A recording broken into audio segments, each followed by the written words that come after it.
Assalamualaikum warahmatullahi wabarakatuh. Selamat siang semuanya. Kami dari kelompok 5 yang beranggotakan 3 orang, yaitu Windy Aulia, Mita Rosnia, dan Agus Hermawan.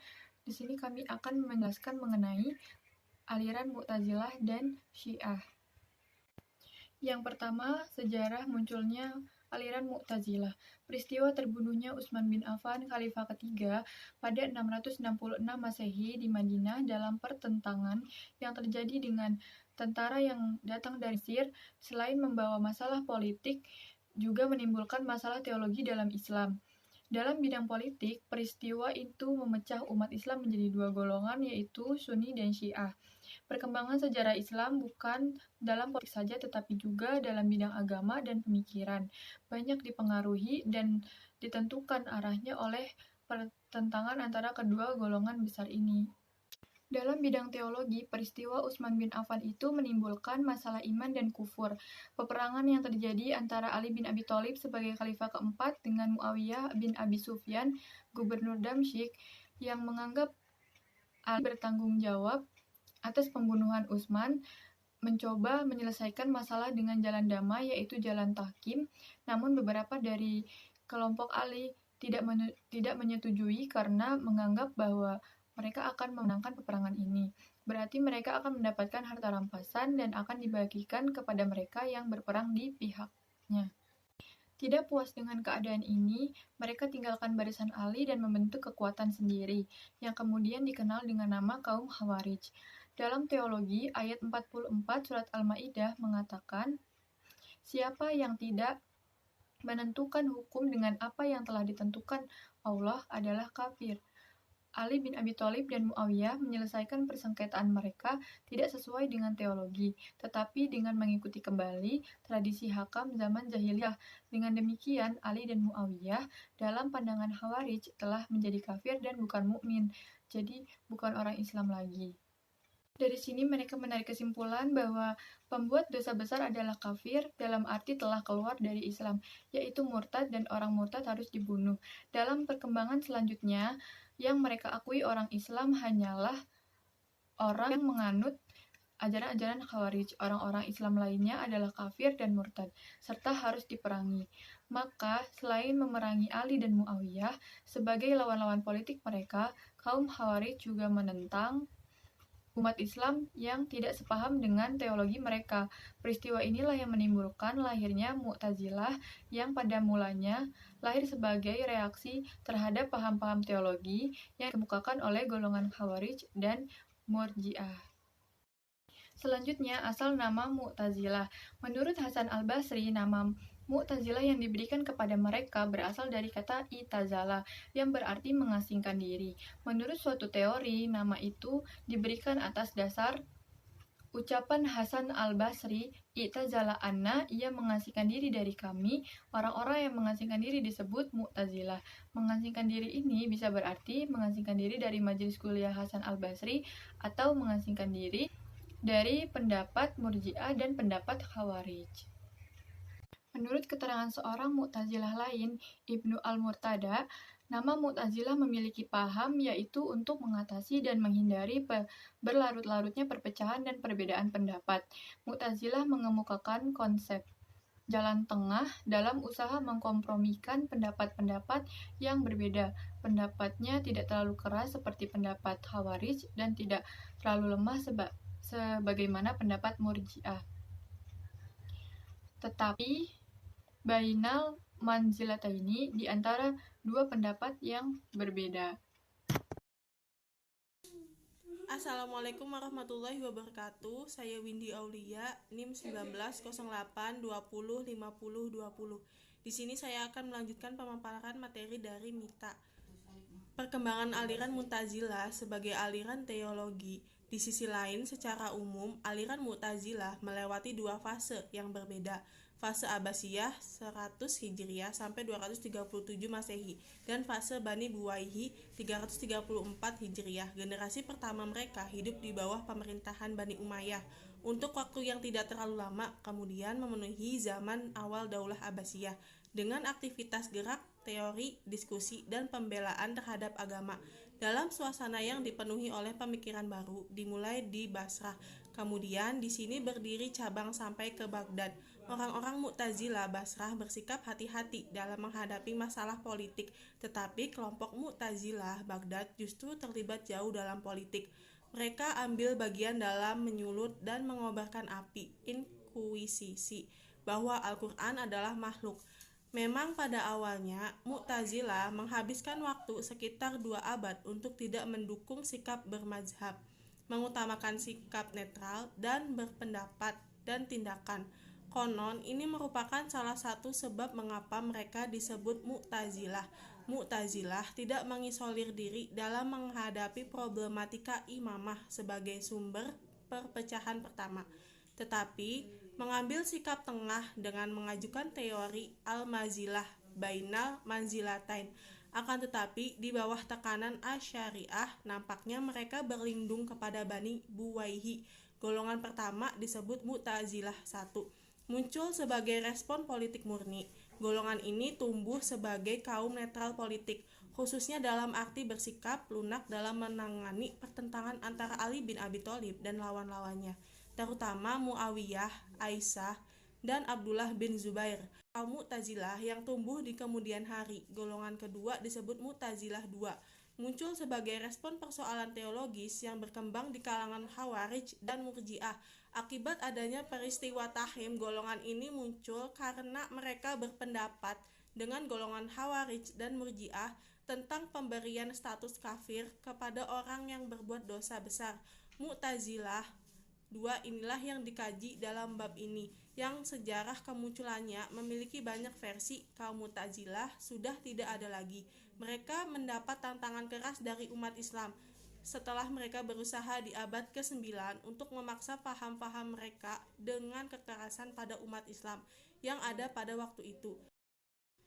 Aliran-aliran itu timbul untuk menjadi tantangan bagi aliran yang bercorak rasional dan liberal, keadilan dan keesaan Allah, sedangkan ajaran pokok Mu'tazilah yakni tentang keesaan atau tauhid, keadilan Tuhan al-adlu, janji dan ancaman al-wa'du wal-wa'idu, tempat di antara dua tempat al-manzilatu bainal manzilatain, menyuruh kebaikan dan melarang keburukan, amar ma'ruf nahi munkar, dan yang paling penting yakni kegiatan orang-orang Mu'tazilah baru hilang sama sekali setelah terjadi serangan orang-orang Mongolia atas dunia Islam. Sekian pemaparan materi dari saya, kurang lebihnya mohon maaf. Materi selanjutnya akan dibacakan oleh Agus Hermawan. Baik, saya Agus Hermawan ingin menjelaskan mengenai munculnya Syiah. Aliran Syiah. Ajaran Syiah ini berawal dari sebutan yang ditujukan kepada pengikut Ali, yang merupakan pemimpin pertama Al-Bait pada masa hidup Nabi sendiri. Menurut terminologi, Syiah itu bermakna mereka yang menyatakan bahwa Ali bin Abi Thalib lebih utama dari seluruh sahabat dan lebih berhak untuk menjadi khalifah kaum muslimin. Begitu pula sepeninggal beliau. Syiah ini mulai muncul setelah pembunuhan Khalifah Utsman bin Affan pada masa Khalifah Abu Bakar Umar masa-masa awal kekhalifahan Utsman, yaitu pada masa tahun-tahun awal jabatan umat Islam bersatu, tidak ada perselisihan. Kemudian pada akhir kekhalifahan Utsman terjadilah berbagai peristiwa yang mengakibatkan timbulnya perpecahan, munculnya kelompok-kelompok pembuat fitnah, dan kezaliman. Mereka membunuh Utsman sehingga setelah itu umat Islam pun terpecah belah.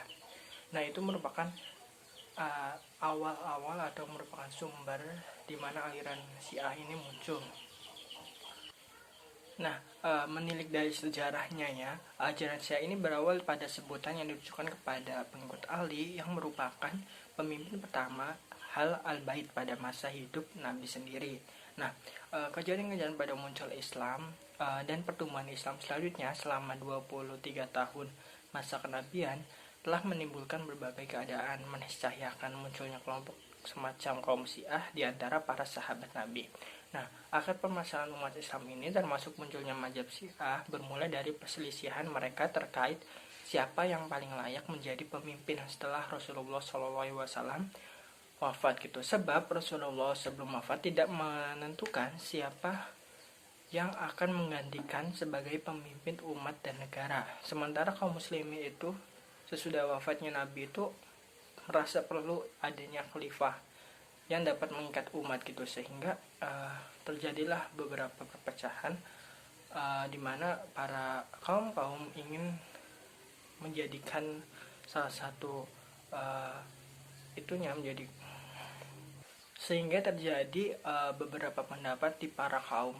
Nah, misalkan sebelum digabungkan kaum Ansor berkumpul di Bani Sa'idah, mereka berpendapat bahwa kaum Ansor lah yang paling layak menjadi pengganti Rasul, lalu menyodorkan Sa'ad bin Ubadah sebagai pemimpin. Nah, di waktu yang sama Umar mengajak Abu Bakar dan Abu Ubaidah bin Zarah, ketiganya berangkat ke pertemuan kaum Ansor. Di hadapan kaum Ansor, Abu Bakar berpidato bahwa tentang keistimewaan kaum Ansor dan kaum Muhajirin. Nah, di antaranya bangsa Arab itu tidak akan tunduk kecuali pada kaum Muhajirin. Bahkan Allah dalam Al-Quran mendahulukan kaum Muhajirin daripada kaum Ansor. Nah, sesudah perdebatan itu, persoalan pemimpin itu kemudian secara aklamasi kedua belah pihak memilih Abu Bakar menjadi pemimpin mereka. Dengan demikianlah hilang perselisihan paham dan umat Islam kembali bersatu. Nah, permasalahan kemudian muncul ketika saat itu Ali tidak turut hadir dalam sidang tersebut. Nah, setelah mendengar perbaikan Abu Bakar, nampak ketidakpuasan Ali karena tidak diajak gitu pembahasan Ali bin Abi Thalib. Belakangan orang-orang yang menjadi pengikut Ali, Abu Bakar dan Umar menikung Khalifah Ali sebagai khalifah. Timbullah pendapat bahwa yang berhak memegang khalifah adalah keluarga Nabi, dan Ali lah yang paling pantas karena ia adalah menantu Rasul, orang yang paling besar jihadnya, paling banyak ilmuannya, keluarganya adalah utama-utama keluarga Arab. Namun demikian, akhirnya Ali membuat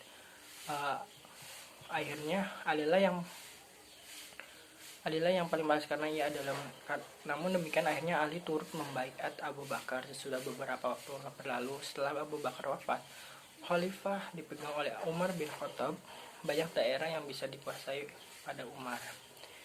Setelah Umar bin Khattab terbunuh, Utsman didapuk menjadi khalifah. Nah, pada masa Utsman ini Bani Umayyah mengambil manfaat untuk diri mereka sendiri. Utsman merasakan bahwa Bani Umayyah benar-benar ikhlas dan membantunya dengan penuh kejujuran. Lalu Utsman mengangkat banyak pembantu dari Bani Umayyah. Masyarakat Muslim melihat Utsman menempuh jalan lain yang ditempuh dua khalifah sebelumnya. Muncullah ketidakpuasan atas kepemimpinan Utsman sehingga Utsman akhirnya terbunuh.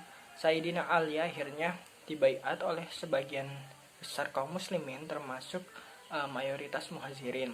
Namun beberapa sahabat Nabi yang enggan membaiat Ali, yaitu Zubair dan Thalhah, dengan persetujuan Aisyah, keduanya menentang Ali dan berkecamuklah perang Jamal atau antara pasangan Ali dan pasangan Aisyah. Zubair dan Thalhah gugur dalam pertempuran tersebut. Nah, di sisi lain Muawiyah dari keluarga Bani Umayyah menjadi gubernur Syam, mempresur Ali untuk mengusut secara tuntas dan menghukum orang yang membunuh Utsman atas ketidakpuasan Bani Umayyah. Ini Muawiyah memberontak Khalifah Ali. Terjadilah pertempuran di Lembah Siffin. Nah, pertempuran ini beberapa orang dari pasangan Ali merasa tidak puas atas keputusan atau tahkim tersebut sebab mereka merasa pasangan Ali hampir menuntaskan pasukan pemberontak. Nah, peristiwa tahkim ini tidak malah menyebabkan perdamaian antara dua belah pihak, namun memunculkan faksi-faksi di tubuh umat Islam menjadi 3 golongan.